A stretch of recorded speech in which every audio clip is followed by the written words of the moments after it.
దుర్యోధన, మన జీమూత మల్లుడు పంతాలు తరుస్తూ దేశాలు తిరిగి మల్లుల్ని మల్ల యుద్ధానికి కవ్విస్తాడు.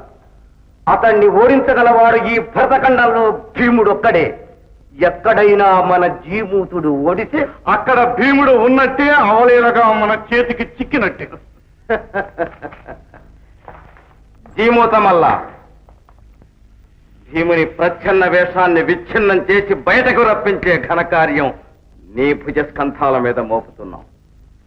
నీ విజయమే మా విజయం. జాగ్రత్త. చిత్తం మహారాజా, ఈ జీమూతమల్లుని బాహుబలము బుద్ధిబలము ప్రభువులే తిలకిస్తారు. రాతకార్యం నిర్వర్తించి గాని రారాజుల సముఖానికి తిరిగి రాను. మంచిది. విలంబి, హే విలంబి,